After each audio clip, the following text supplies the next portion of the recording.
پڑھی ہے اس میں مقتدی کا لفظ تھا نہیں. لا صلاۃ لمن لم یقرأ بفاتحۃ الکتاب، اس کا میں جواب دوں گا. لا صلاۃ لمن لم یقرأ بفاتحۃ الکتاب، اس حدیث میں مقتدی کا ذکر ہے. مولانا دوسروں کو سبق بعد میں دیا کرتے ہیں، اتامرون الناس بالبر وتنسون انفسکم، دوسروں کو بعد میں سبق دیا کرتے ہیں، پہلے اپنی ذات پہ نظر رکھا کرتے ہیں. فاتحہ کا لفظ ہی نہیں، وہاں مقتدی کا بھی ساتھ لکھا ہوا ہے. تو اس لیے آپ بھی جو حدیث پڑھیں گے اس میں مقتدی کا ذکر ہونا چاہیے. دلیل تب بنے گی اگر مقتدی کا ذکر نہیں ہے، دلیل نہیں، جھوٹ دھوکہ ہے. اچھا میری بات، ایک اگلی بات سنیں. مقتدی کا ذکر، میرا چیلنج ہے، آج سامنے بیٹھے ہیں میرا چیلنج ہے، امام کا ذکر ہو، مقتدی کا ذکر ہو، فاتحہ نہ پڑھنے والے کی نماز نہیں ہوتی، اس کا ذکر ہو، حدیث صحیح ہو. دنیا غیر مقلدیت کو چیلنج ہے کہ وہ ایسی حدیث پیش کر دے ابھی مذہب تبدیل کر دے. پوری دنیا کے اہل حدیثوں کو چیلنج ہے میرا. یہ چار چیزیں ہو، نمبر ایک امام کا ذکر ہو، نمبر دو مقتدی کا ذکر ہو، نمبر تین فاتحہ نہ پڑھنے والے کی نماز نہیں ہوتی، مقتدی فاتحہ نہ پڑھے نماز نہیں ہوتی، اس کا ذکر ہو، نمبر چار حدیث وہ صحیح ہو. حدیث کیا ہو؟ صحیح. یہ چار باتیں آج کی محفل میں 3 گھنٹے کی بجائے ان کو میں 6 گھنٹے دیتا ہوں.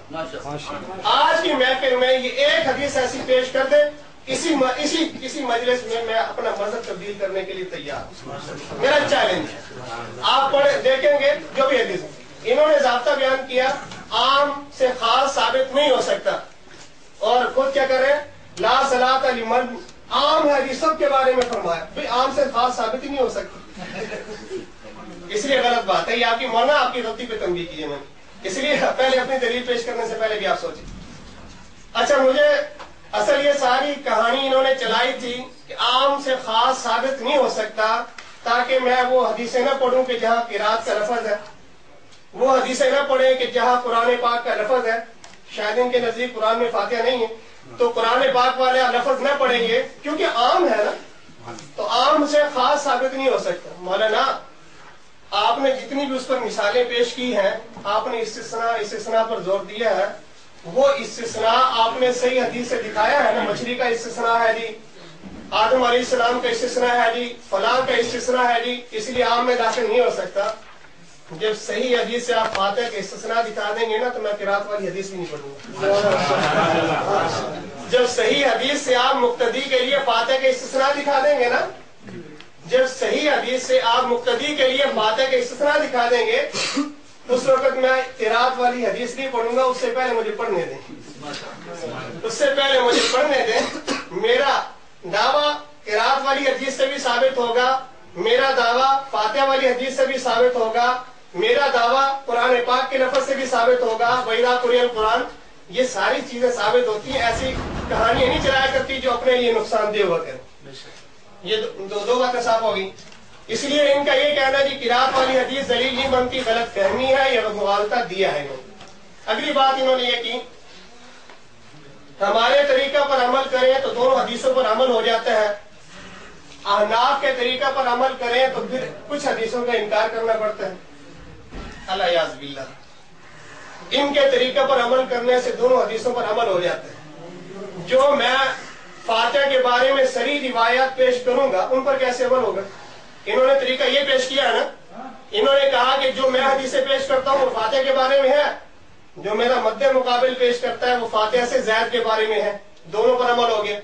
جب آپ علیہ السلام فرمائیے رہے کہ اذا قال الامام غیر المغضوب علیہم ولا الضالین فقولوا آمین، کہ جب امام غیر المغضوب علیہم ولا الضالین پڑھے تو تم آمین کہو، تو یہ غیر المغضوب علیہم ولا الضالین فاتحہ کے بعد کہاں پڑھا جائے گا؟ بات یہ ہو رہی ہے کہ یہ کوئی غیر المغضوب علیہم ولا الضالین سورہ بقرہ کی آیت ہے، یہ کوئی سورہ آل عمران کی آیت ہے، آخر فاتحہ کی آیت ہے. مولانا اپنی ضد نہیں اڑایا کرتے کہ فاتحہ کا لفظ ہوگا تو مانوں گا. نبی علیہ السلام نے اگر فاتحہ کی آیت پڑھ دیا تو وہ زیادہ صحت ہوگی. میں آگے وہ حدیثیں پیش کروں گا انشاءاللہ.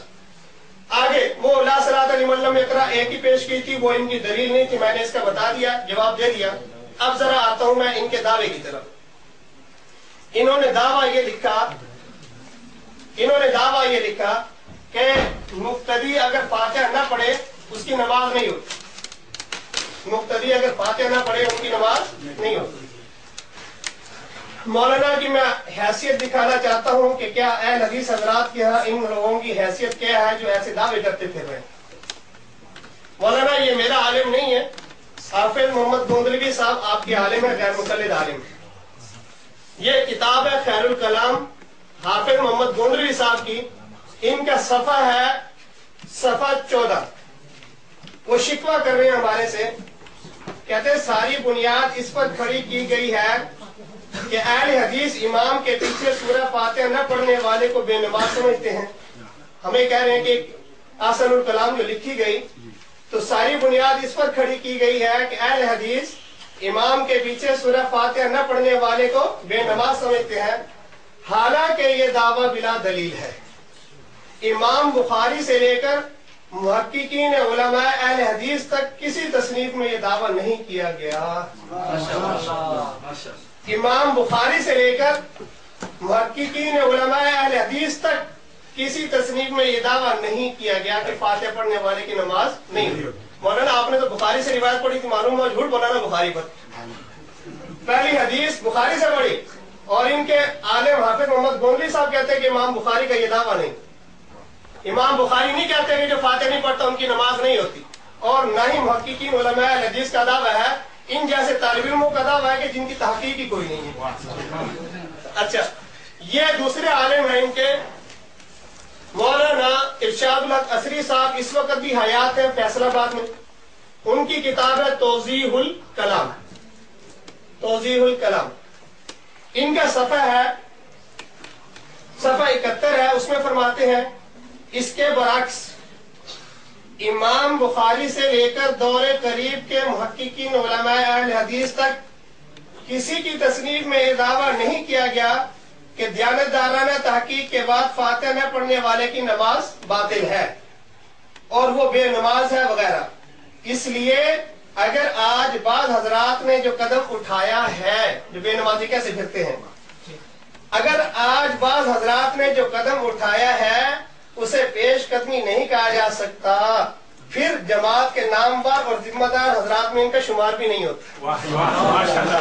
جماعت کے نامور لینا چاہے کتاب کا تبادلہ کرنے کے لیے تیار ہے، پھر جماعت کے نامور اور ذمہ دار حضرات میں ان کا شمار بھی۔ میں یہ کہتا ہوں کہ گلیوں میں شور مچانے والے ہیں ایسے لوگ جو کہتے ہیں کہ فاتحہ نہ پڑھے ان کی نماز نہیں ہوتی، ورنہ ذمہ دار لوگ نہیں۔ اچھا، میں نے یہ کہا تھا کہ جب صحیح حدیث سے مجھے استثناء دکھا دیں گے فاتحہ کا تو میں قرات والی حدیثیں نہیں پڑھوں گا، اس سے پہلے وَإِذَا قُرِئَ الْقُرْآنُ سن لیں۔ قرآن پاک کی آیت آپ کے پاس نہیں ہے تو مجھ سے تو سن لیں، کم از کم اس پہ پابندی کیوں لگا رہے تھے، قرآن نہیں مانیں گے ہم۔ پہلی دلیل میں پیش کرتا ہوں قرآن پاک سے۔ قرآن پاک کی آیت ہے، اللہ تبارک و تعالیٰ کے ارشاد ہے، اعوذ باللہ من الشیطان الرجیم، بسم اللہ الرحمن الرحیم، وَإِذَا قُرِئَ الْقُرْآنُ فَاسْتَمِعُوا لَهُ وَأَنصِتُوا لَعَلَّكُمْ تُرْحَمُونَ، کہ جب قرآن پڑھا جائے تو فَاسْتَمِعُوا لَهُ، اس کو کان لگا کر سنو۔ استماع کا معنی کان لگا کر سننا، کان لگا کر سنو، وَأَنصِتُوا، اور خاموش رہو، لَعَلَّكُمْ تُرْحَمُونَ، تاکہ تم پر رحم کیا جائے۔ شاید رحمت کی امیدوار نہیں بننا چاہتے، تو جب قرآن پڑھا جائے تو کان لگا کر اس کو سنو اور خاموشی اختیار کرو تاکہ تم پر رحم کیا جائے۔ مولانا آیت کا اگر مطلب میں اپنی طرف سے بیان کروں پھر تو واقعی میں قرآن پر الزام لگا رہا ہوں۔ یہ آیت شان نزول یہ دیکھیں حضرات صحابہ کرام سے پیش کر رہا ہوں، میں صحابہ کرام سے پیش کر رہا ہوں۔ یہ میرے پاس تفسیر ابن ابی حاتم رازی ہے، اس کی جلد نمبر 4 ہے، صفحہ نمبر 259 ہے، یہ حدیث نمبر ہے 9496 9496۔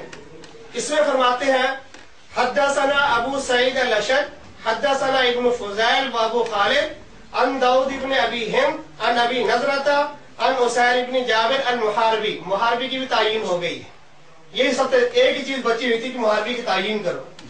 ان اسیر ابن جابر المحاربی، اس لیے متنبہ کیا کہ بعد میں آپ نے جو بات کر کے ٹائم ضائع کرنا پہلے سن لیں۔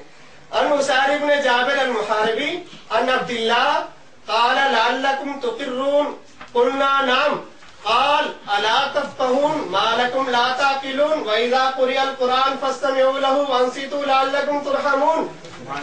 عبداللہ ابن مسعود رضی اللہ تعالیٰ عنہ صحابی رسول ہونے میں جن کو شک ہو تو بتا دینا، صحابی رسول بھی ہیں اور مفسر قرآن بھی ہیں. فرماتے ہیں کہ کیا تم شاید قرات کرتے ہو؟ ہم نے کہا جی ہاں کرتے ہیں. فرمایا اما آنا لکم الا تفقہون، کیا ابھی تک سمجھ نہیں پیدا ہوئی؟ ما لکم لا تعقلون، سمجھداری سے کام نہیں لیتے. قرآن پاک موجود ہے وَإِذَا قُرِئَ الْقُرْآنُ فَاسْتَمِعُوا لَهُ وَأَنصِتُوا لَعَلَّكُمْ تُرْحَمُونَ. مولانا یہ عبداللہ ابن مسعود فرما رہے ہیں کہ امام کے پیچھے قرات یہ اس قرآن کے منافی ہے. یہ لیں دیکھو، یہ عبداللہ ابن مسعود رضی اللہ تعالیٰ عنہ فرما رہے ہیں کہ امام کے پیچھے قرات یہ قرآن پاک کے منافی ہے. یہ میرے پاس کتاب القراءۃ للبہقی ہے، علامہ بہقی رحمۃ اللہ علیہ، اس میں عبداللہ ابن عباس رضی اللہ تعالیٰ عنہ کا اثر ہے.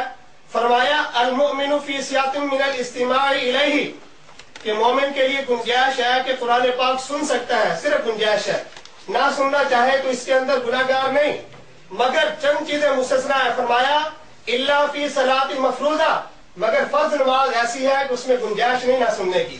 کیوں؟ قرآن پاک جو ہے وَإِذَا قُرِئَ الْقُرْآنُ فَاسْتَمِعُوا لَهُ وَأَنصِتُوا. یہ میرے پاس میں نے 2 حوالے پیش کر دیے اس بات پر، اور یہ میرے پاس تیسرا حوالہ ہے اجماع کا. آج بتاتے ہیں کہ امام احمد سعودیہ والوں کو مانتے یا نہیں مانتے. امام احمد بن حنبل رحمۃ اللہ علیہ فرماتے ہیں ذکر احمد بن حنبل الاجماع